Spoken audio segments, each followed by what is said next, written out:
So we have started our day with breakfast. We are having our breakfast at 8:30 Ugandan time, and we are having bread plus black tea. So we are at table, and we are glad to have Loic Tyson. Here the table is being cleared after having breakfast. For any new volunteer we get, we always start with orientation, which usually takes between 3 days to 1 week. And this is what was happening. For the poor, for the illiterate. So, being involved in farming was considered to be done by people who are illiterate, who have no any other option. But there was that vacant land which was there. And my father was paying money for food, for health, for the clothing, for everything. So there was need for another source of income. So my mother decided to get involved in farming, and she started by growing maize and beans. And this was the best thing. Because after 3 months, we had maize and fresh beans. That was one of the best moments at home. I will never forget the day when we went to the garden to pick maize and grilled maize at home. And we had grilled maize. It was the best moment. So she started doing farming. She grew beans, she grew maize, and we had food. And at that time, selling was not easy. The cash crops were majorly coffee, cotton, tea, so people would not easily buy the maize and everything. So whatever was grown was eaten at home. So when my mother got involved in farming, we got food. It was really nice. So she started growing crops, and we had the food. Now she had to think outside the box. We had the food.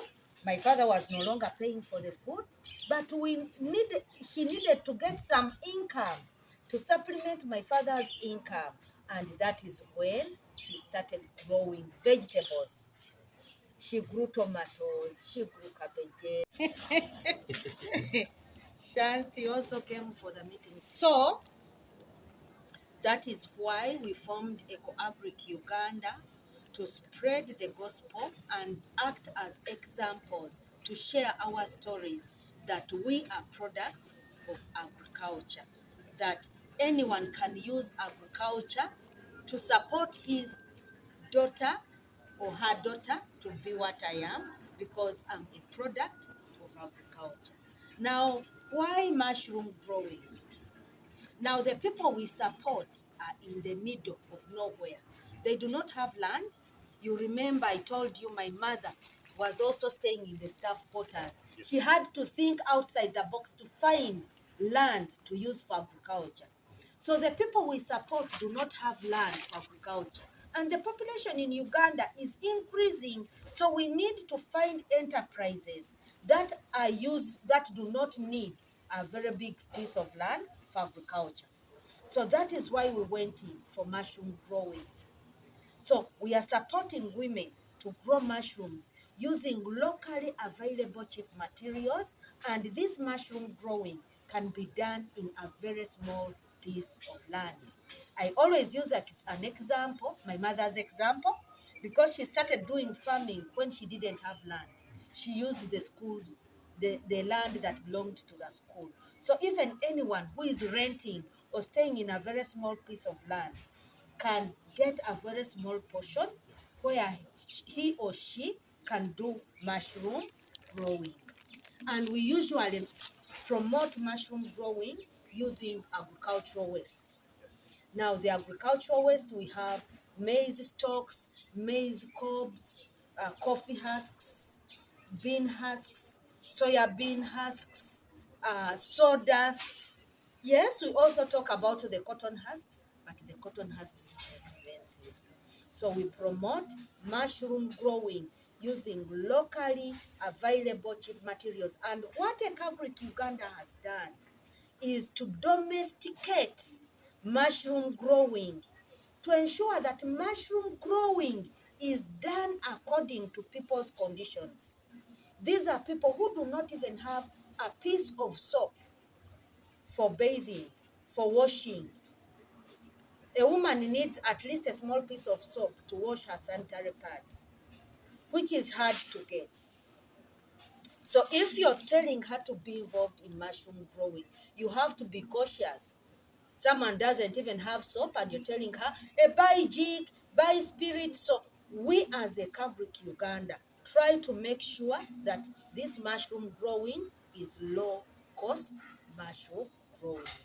So this is our mighty mushroom house. Please get in.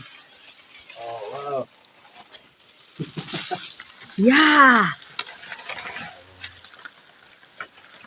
So this is our mighty mushroom house. So these are the buckets. Amazing. Mm-hmm.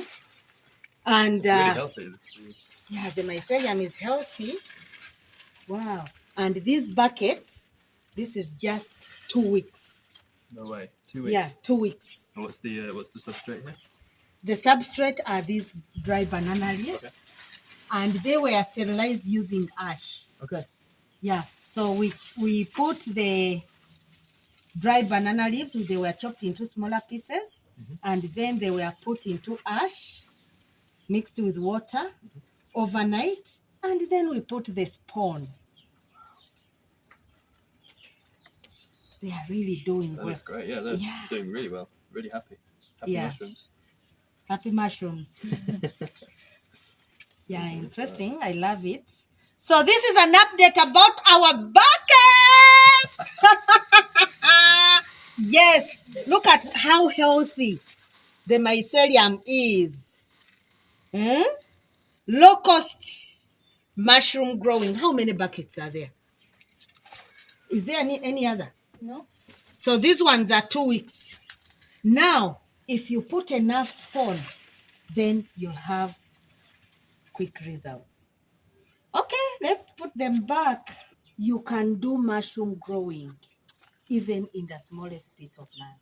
Now, this one is our house. Now, this one here is for our neighbor. So this small part here is where we are doing mushroom growing. Now you can see these are temporary materials that we have used during the construction. These dry banana leaves. And look at the roof. We just picked these sticks from a construction site and we just put a polythene bag up. And what we do is just to keep watering so that we keep the place cold. So what we are going to do now is to pour water at the floor so that we keep every morning. Please help me when you're still here. Help me keep watering so the floor, the ground, so that it keeps cold. So this is why we are promoting mushroom growing, because even when you're renting, behind where you're renting, you can have this. And if you look at the buckets that we are having, they are very clean. You can stay with them in the house. Just take them in the shower, pour water there, and then the mushrooms will keep coming. So that is why we are promoting mushroom growing as a source of income, because it can be done anywhere with everything. So these ones are free here. You get them. The moment you have your spawn, you have your ash, then you'll have the mushrooms. So this is where we are.